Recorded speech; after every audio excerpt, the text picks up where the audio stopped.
welcome to another manga chapter review. I am the Rat, and this is The Rat's Nest. It has been a long 2 weeks to be an Oshi fan, right?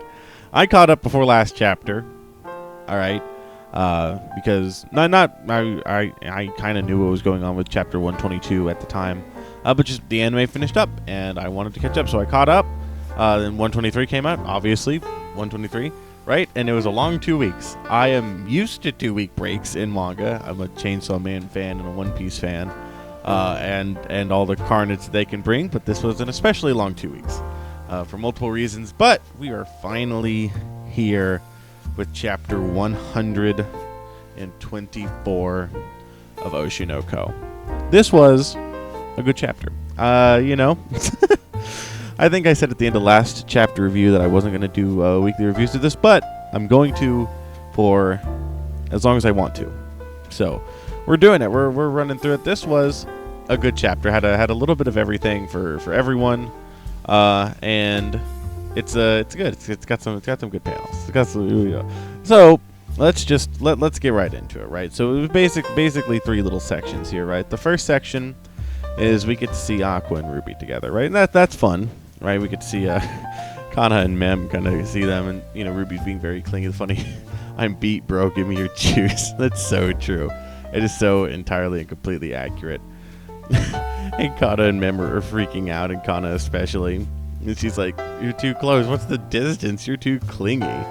I love Ruby's line of, "Well, Aqua and I have been fighting a lot lately, right? But the other day we finally patched things up, and now everything is reversed because it's too extreme." And then she tries to convince Aqua. She's like, "You too, Aqua. You should be more stern about rejecting your sister's speech and conduct." And he's like, "Well, I can't I just let her do whatever she likes?" And she's like, "Oh yeah, that's right. It's a severe cis complex." And then Mem comes in, Kana yells, "Let him go," and Mem goes, "Wait." I've already seen an edit where it's edited to "let him cook," and then "wait." Oh my gosh, tons of good Mem panels, right? Mem kind of taking a backseat in the story recently, but tons of fun panels for her. And then we get the funny panel of a beautiful twin couple makes a perfect picture. Let me take a pic for my Insta with the very, very good panel there, right? So this first little section, it's fun, right? And to 123, everyone got caught up on Ruby's quote-unquote confession, right? But I've seen most everyone know this over the past 2 weeks, and I only actually saw one person comment on it with the chapter, where they were like, "I knew that Akko would just avoid this and would completely blow it off and would not do anything with it. I knew that he would completely ruin the end of last chapter." Yeah, no. Aqua never heard that. Like, that was Ruby talking behind a glass door.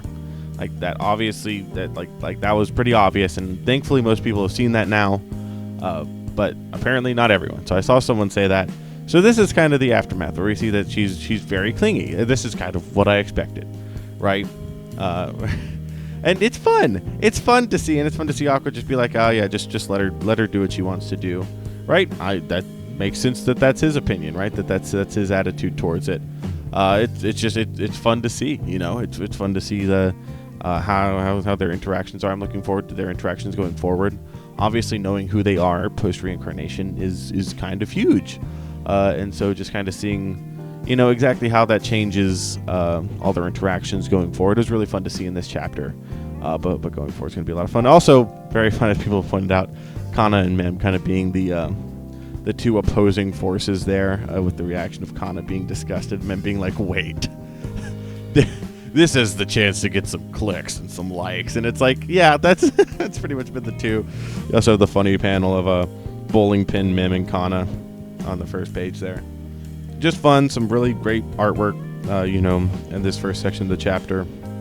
I really enjoyed it. I'll go, I'm a Kane for life. But it's fun to see, right? This is fun to see, and I'm looking forward to more of their future interactions and to see exactly how that changed. I didn't know if we'd get a lot of them, and we didn't get a ton of them. We only got, 4 pages of them in this chapter. The majority of it is focused in the next 2 kind of sections. Really, it's just kind of one section. It's kind of 2. So we got, the next section is Kana and Mem talking. We get the good panel of Mem, just like that. I saw someone say that Mem is kind of Mango's self-insert, and I do see that. I do see that at times. But also, I think Mango's self-insert would be the manga lady who wrote Sweet Today. That's kind of, at least, utilizing for that occasionally, right? I think Mem is kind of Mango here, maybe.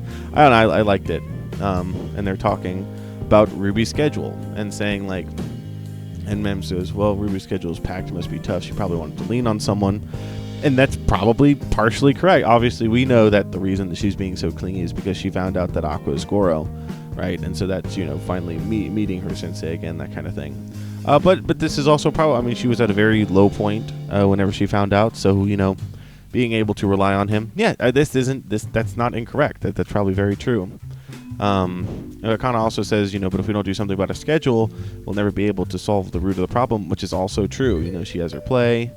She might be feeling a little bit better now. She also says, anything in this current situation where Ruby seems to be flying high half-heartedly is more dangerous. If she forces herself and collapses, she'll lose everything.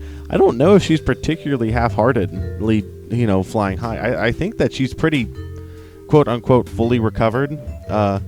Something I didn't mention in my last chapter review because, after it I looked at more stuff.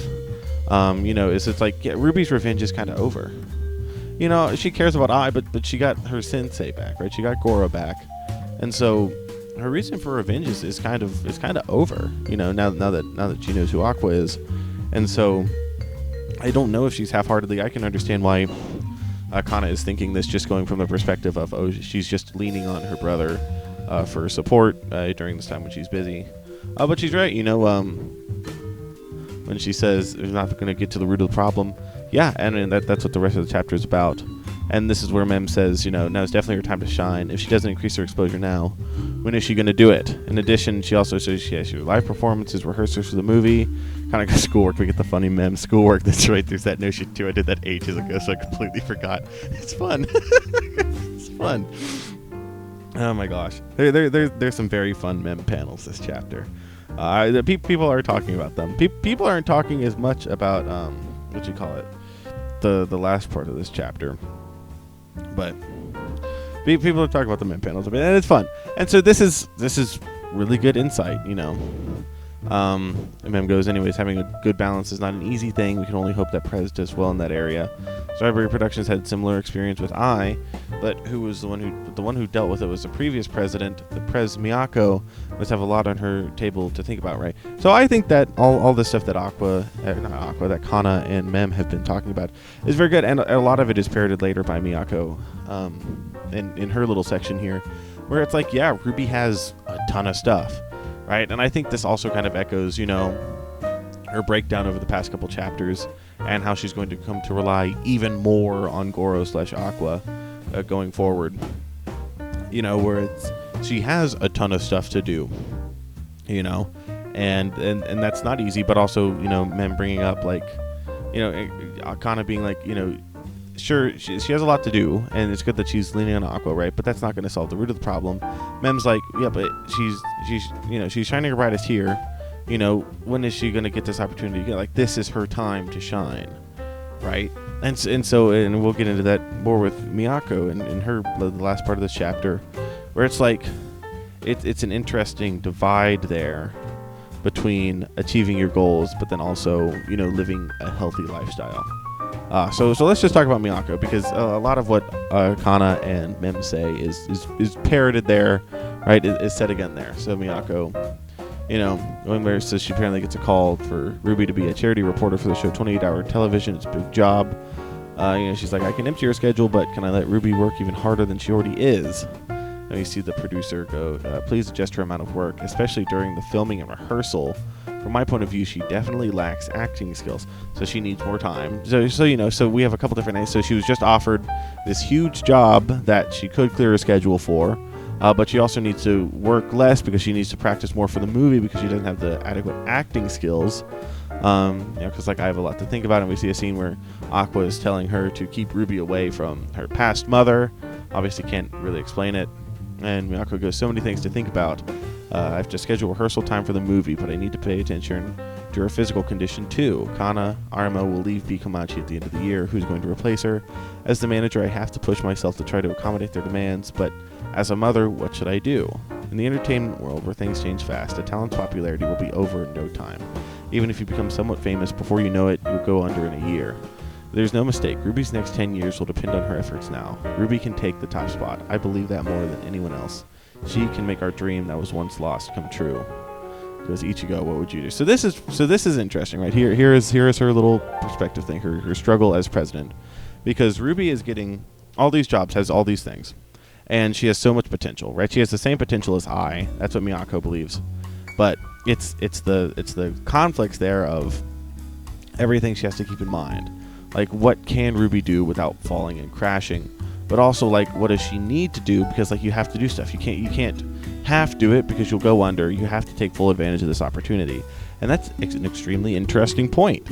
You know, again, what Oshinoko does really well of looking into these industries and kind of getting that perspective. Like, I never would have thought about this, but, I mean, yeah, people's schedules get absolutely insane. You know, you only have so much time in a day, and I think you can really see that here. You know, all this, and, you know, on top of that, school, you know, everything like that. I mean, it's absolutely insane. And, you know, just to think of, like, yeah, you can't do this half-heartedly. You have to do it fully. And it's interesting because she's not just a manager, right? She's also, you know, user stuff. She's like, as a mother, what should I do? It's that conflict. It's really interesting. It's really interesting for a character too. Miyako getting the screen time finally, getting to see more of her perspective. And here we'll finish out the chapter. We got the end of her perspective. She goes to a bar and she gets a full meal. The bartender gets mad at her, and that's fun. The bartender goes, "Have the kids been eating well? They've been busy, right?" She's like, "The manager should be handling that area well, supposedly." Bartender asks, "So you leave it to others, huh?" Miyako, well, the bartender goes, "If you don't look at your children properly and welcome them with open arms, you won't be able to notice important signs." Miyako goes, "I know that, but they never show their true faces. My son always has a sour look on his face, and my daughter always smiles in public. She never complains once. I don't know what they really think because I'm not their real mother. The truth is I want to stay by their side and watch over them, you know? I'm not cut out for work that requires a brain like this anyways. If I could go back to being a manager, I would. But what would happen to this company if I wasn't around? I can't rely on anyone." And then we got the big reveal. So I absolutely loved this, getting to see more of Miyako. So if I'm remembering correctly, we know that she considers Ruby her daughter, right? That's something we've known for a while. But I don't know if we've ever seen her refer to Aqua as her son. We could have, and I just forgetting. If I am, please let me know there. But I really like this because it's, you know, her thinking like, oh, you know, like it's nice, and it's nice to see her think of them as her children because they, I mean, you know, she's raised them, right? And she's raised them alone because Ichigo's been gone until now. Wow, that's crazy. But also her perspective of I never know what they're thinking of, you know, because they don't share, right? And it's like she's like, I'm not their real mother. And so that's, you know, that's sad, right? That is sad. But she's done a lot for him. And she's like, you know, I want to be there for him. It's sad. I think that it's really good writing for a character. And she's like, you know, again, balancing the mother aspect with being the manager. And she's like, I want to be there for him like that. She's like, but I just can't. Like, my brain isn't built for this kind of stuff. I think that's very interesting for a character, and the balancing of those two lives is an extremely interesting point there. To see, you know, where is the happy medium, right? Where's the happy medium with Ruby, right? Where she can accomplish her dreams of becoming a star, where she can reach her potential, but without crashing and burning, right? While also remaining healthy and happy, and happy to enjoy reaching her potential, right? There's just there's a lot of good questions being asked here, right? And this whole ending scene with Miyako, you know, calling them her children, it's very nice because they are, right? They are, but also her being sad. It's very. I think we're going to get more chapters with her going forward, and that's very good because of the big reveal at the end where Ichigo comes into the bar, and they meet again for the first time in however many years, right? Where, who knows? Maybe he'll come back. Maybe he'll be the president of the company. In her place, maybe she'll be able to manage them and to spend more time with them. We know that both Aqua and Ruby know about Ichigo and have talked to him, and Ruby specifically has been kind of mentored by him. And so it'll be interesting to see if he fits back into the story, and if so, where. I don't expect Miyako to forgive him, but to maybe work with him to be like, I don't think that this was intentional on his part to meet up with her here, to be like, hey, like, I'll become the president again, that kind of thing. I don't think he came here to apologize. I think they just randomly, accidentally encountered each other due to his expressions on the last page. But it'll be interesting. I think, with the talk of, I wish I could go back to a manager. What would the company do without me? Maybe this is setting up him coming back as the president, and then her going and getting to spend, more time with the kids. Again, I don't know if I ever expect Ichigo and Miyako's relationship to ever be fully patched, just because, like, it would be very hard to forgive him for leaving. But it'll be very interesting to see. I think they're setting up a lot of very good questions here for Ruby and her stardom, and it's going to be interesting to see that kind of clash with her now knowing that Aqua is Goro. Kind of seeing, okay, how does her motivation or whatever change, right? And then also setting up some very cool stuff with Miyako here, where we get to see some of her character, right? So some of her perspective on it, where she considers both of them her kids. And I saw someone talk about how throughout the series, we've seen her kind of maybe show favoritism towards Ruby, but now we can see that no, she thinks of both of them as her kids, but she recognizes that both of them are different people that need different things, and so she interacts with Aqua differently. And that's just, it's very, very cool to see her character and get to see her thoughts on some stuff, and hopefully in the future. It's sad because I don't know if Aqua and Ruby could ever acknowledge Miyako as their mother, because they were reincarnated, and there's just like 3 degrees of separation there between them calling her mother and not. But it'd be nice to see. It'd be nice to see maybe her directly say that to them, and to see how they think, especially now that they're more connected to their past lives than they've ever been, right? To see if maybe they're honest with her or anything. It'll be interesting to see, and then obviously seeing how her relationship with Ichigo happens going forward. I think it's going to be really interesting. I think that this was a really good setup chapter for a lot of character stuff with Miyako and Ruby and some others, and I'm really looking forward to next week. And I'm pretty sure it is next week. I think I checked Manga Plus, and they said July 26th. So hopefully next week we get the funny chapter 125. I'm very much looking forward to what's being there. It's probably going to be more of Miyako and Ichigo, hopefully, right? But I'm very much looking forward to it. Yeah, I think it's gonna be very fun. So if you're this far in the video, obviously there's something likes, make sure to like, subscribe, and leave a comment telling me what your favorite part of this chapter was. Tell me what you're looking forward to in the next chapter. Thank you for watching. I hope you enjoyed. I'll see you all next time. Bye-bye.